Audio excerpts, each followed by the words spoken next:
heard that a record number of millennials are still living with their parents. It's my greatest nightmare at the moment. Plus, the baby boomer generation is quickly aging and in need of care. All of this is making for a greater need for things called granny flats. Reportedly, more of us are looking to add accessory dwelling units to our homes. A single family with children, less than 1/3 of all households. One-person families are also almost 1/3 of all households. So now developers want to see zoning laws change so more of us can build little homes on our properties. In other parts of the world, multi-generational living is the norm.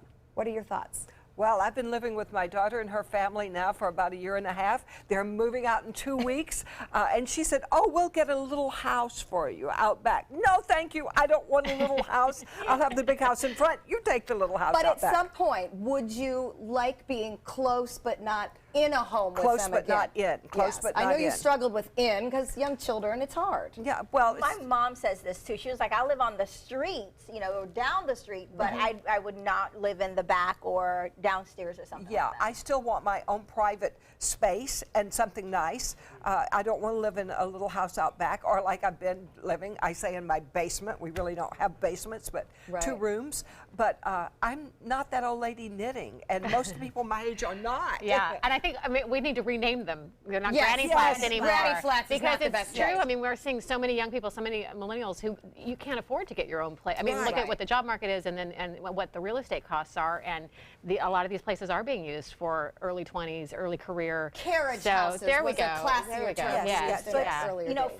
for people around my age, we like the idea because it's an instant babysitter. Yeah.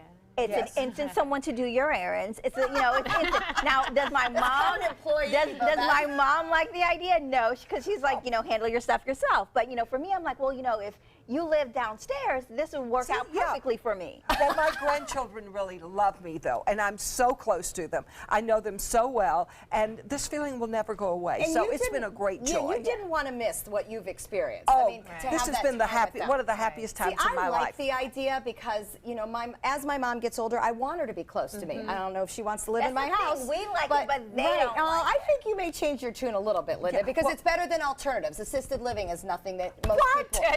Exactly. So she said she's already putting me in assisted but that's my living. point. Isn't it better to be able to be, in that proximity to your family, but yet in your own space and let them help you? Well, the way I grew up, my parents had a house. They gave my sister a lot on either side and me a lot. So we lived on either side. We could say, go out to your grandparents' house. But it was like a good ways away. So that was the way we used to do it in the old days. Now you can't afford all that land. We grew up with family, land all near each other. And there's something, certain cultures, families stay very close. And there is something very communal, and you take care of each other. And there's something really lovely about that. There's something nice about it. As long as we've got our walls and our space. We all need and our walls. locks, And that is okay to need a wall.